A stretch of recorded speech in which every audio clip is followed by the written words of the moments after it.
Salve Maria a todos, voltando à nossa leitura. História de uma Alma, parte 20. O dia 31 de outubro ficou marcado para minha viagem a Baljevics. Dom Huguenon, de 1823 a 1898, bispo de Balwich, e de Lisieux também, desde 1867. Viajei sozinha com o papai, o coração cheio de esperança, mas também estava muito impressionada com o pensamento de que ia apresentar-me no bispado. Pela primeira vez na vida, faria uma visita sem a companhia de minhas irmãs, e a visita seria a um bispo. Eu que nunca tinha necessidade de falar senão para responder a perguntas que me fizessem, devia por mim mesma explicar a finalidade de minha visita, expor as razões que me levavam a solicitar a admissão no Carmelo. Numa palavra, deveria demonstrar a firmeza da minha vocação. Oh, quanto me não custou fazer a viagem! Foi preciso Deus conceder-me uma graça douta especial para que vencesse minha grande timidez. Não deixa de ser muito verdadeiro que o amor jamais encontra impossibilidades, porque para si mesmo crê ser tudo possível e tudo permitido.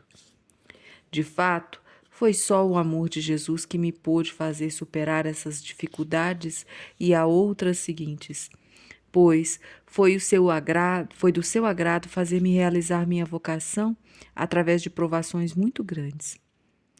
Hoje, que desfruto a solidão do Carmelo, repousando à sombra daquele a quem tanto tinha desejado, acho que adquiri minha felicidade sem muita labuta, e para sua aquisição estaria disposta a curtir sofrimentos muito maiores, se ainda não a possuiria. Se não a possuiria. Chovia a cântaros quando chegamos a Balwich. Papai, que não queria ver sua rainhazinha entrar no bispado com o belo vestido todo molhado, fê-la subir a um ônibus e levou-a até a catedral. Ali começaram minhas lágrimas. O senhor bispo e todo o clero assistiam a um enterro solene. A igreja estava cheia de senhoras em trajes de lutos e todos reparavam em mim com meu vestido claro e chapéu branco. Minha vontade era sair da igreja, mas nem podia pensar nisso por causa da chuva. E para minha maior humilhação, o bom Deus permitiu que papai, em sua patriarcal simplicidade, me fizesse avançar até a ábside da catedral. Não querendo magoá-lo, conformei-me de boa vontade e dei oportunidade de ficarem distraídos os bons cidadãos de Baez, os quais desejaria não tê-los jamais conhecido. Pude, enfim, respirar à vontade, numa capela atrás do altar-mor, onde demorei longo tempo a rezar fervorosamente, enquanto esperava a chuva passar, permitindo-nos a saída. Ao descermos de volta, papai fez-me admirar a beleza da construção. Esta parecia mais ampla quando deserta. No entanto, via-me tomada por um único pensamento e não podia achar graça em coisa alguma. Fomos procurar diretamente Monsenhor Reveroni. Estava ciente de nossa chegada, pois tinha pessoalmente marcado a data da nossa viagem. Não obstante, estava fora de casa. Foi-nos então preciso perambular pelas ruas que me pareceram bem tristonhas. Voltamos afinal para os arredores do bispado e papai conduziu-me a um belo hotel onde não rendia homenagem à perícia do cozinheiro. Pobre paizinho tinha para comigo uma ternura quase incrível. Dizia-me não ficasse pesarosa, o senhor bispo certamente atenderia meu pedido. Depois de termos descansado, fomos ter novamente com Monsenhor Reveroni. Chegou ao mesmo tempo um cavaleiro, mas o vigário-geral pediu-lhe delicadamente que esperasse e fez-nos entrar como primeiros em seu gabinete. O pobre senhor teve tempo de se aborrecer, pois a visita foi longa. Monsenhor Reveroni mostrou-se muito amável. Creio, porém, que a razão da nossa viagem o deixou muito surpreso. Depois de me fitar com um sorriso e de formular algumas perguntas, disse-nos: Vou apresentar-vos o senhor bispo. Tende a bondade de seguir-me. Como visse lágrimas brotar em meus olhos, acrescentou: Ah, que estou a ver diamantes. Não convém mostrá-los ao senhor bispo. Fez-nos atravessar vários compartimentos muito grandes, guarnecidos de retratos de bispos. Quando me vi nos grandes salões, tive-me em conta de uma formiguinha e perguntava-me a mim mesma sobre o que me atreveria a conversar com o senhor bispo. Passeava ele num corredor entre dois sacerdotes. Vi Monsenhor Reverone dizer-lhe algumas palavras e vir de volta com ele. Nós os esperávamos no gabinete, onde estavam colocadas 3 enormes poltronas diante da lareira, na qual crepitava um fogo ardente. Vendo Sua Excelência entrar, papai ajoelhou-se ao meu lado para receber a bênção. Depois o senhor bispo indicou lugar a papai e numa das poltronas, e ficou diante dele. Monsenhor Reverone quis colocar-me na do meio. Recusei-o delicadamente, mas insistiu, dizendo-me que mostrasse se era capaz de obedecer. Sentei-me imediatamente, sem fazer reflexão. Mas fiquei confusa quando vi tomar uma cadeira, enquanto me afundava numa poltrona na qual quatro iguais a mim ficariam à vontade, mas mais à vontade do que eu, pois longe estava de me sentir-me assim. Esperava que papai falasse, mas ele declarou-me que eu mesma devia explicar a finalidade de nossa visita. Filo, com a maior eloquência possível. Sua Excelência, entretanto, habituado com eloquência, não parecia muito abalado com as minhas razões. Em lugar delas, mais útil seria uma palavra do Padre Superior. Infelizmente, não a tinha e a oposição dele não intercedia de modo algum em meu favor. Perguntou-me o senhor bispo se havia muito tempo que desejava entrar para o Carmelo. Oh, sim, senhor bispo, há muito tempo. Vejamos, replicou a rir Monsenhor Reverone, não será o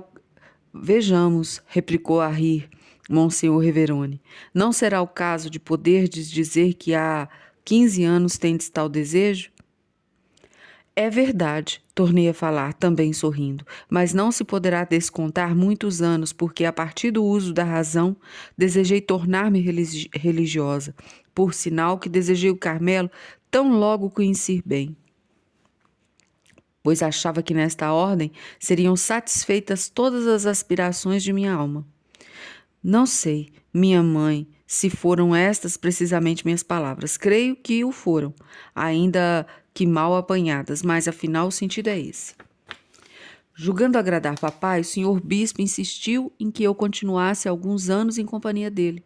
Por isso não foi pouca sua surpresa e edificação quando o viu tomar partido a meu favor, intercedendo para que obtivesse a permissão de pôr-me a salvo no mundo aos 15 anos de idade. Tudo, porém, foi inútil. Declarou que antes de chegar a uma decisão, seria indispensável um entendimento com o superior do Carmelo.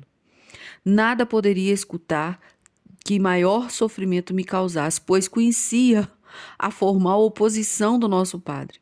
Por consequente, não atendendo à recomendação de Monsenhor Reverone, fiz mais do que mostrar diamantes ao senhor bispo, eu lhes dei de presente.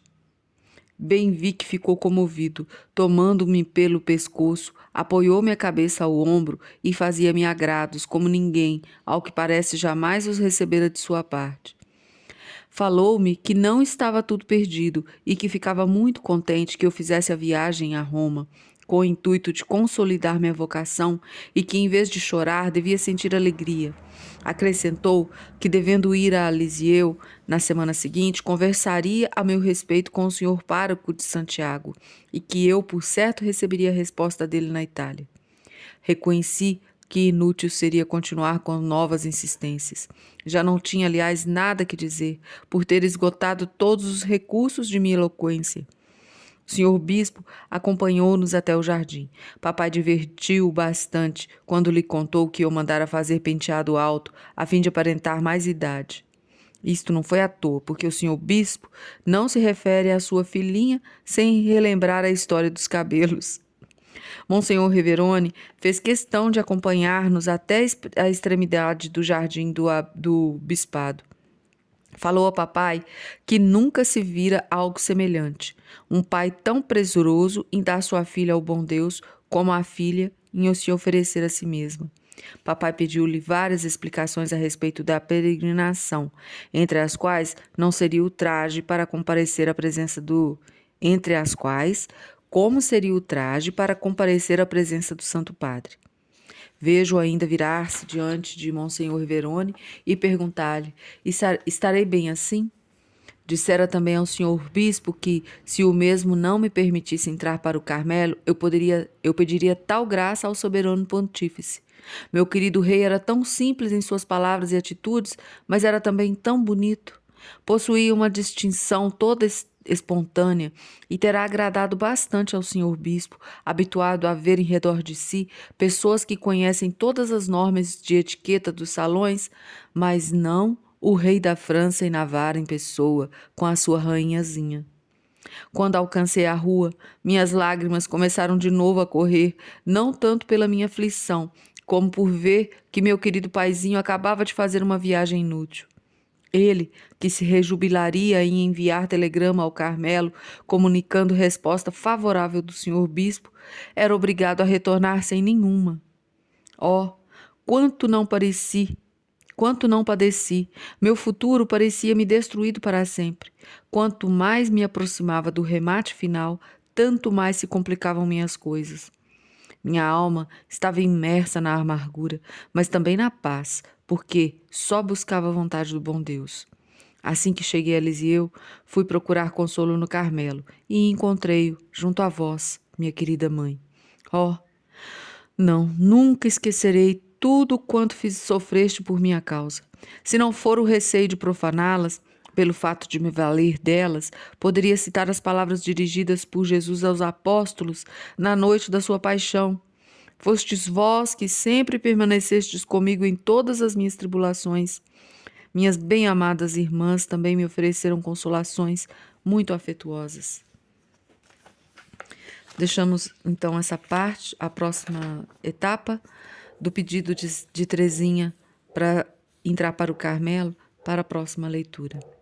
E ontem a leitora esqueceu a frase importante do dia. Alguém se lembrou do esquecimento dela? Então vamos, mas como ontem não fizemos, hoje vamos fazer uma que vale para ontem, para hoje e para sempre.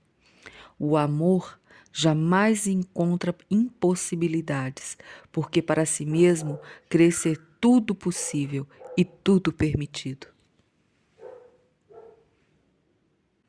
A todos os senhores, salve Maria.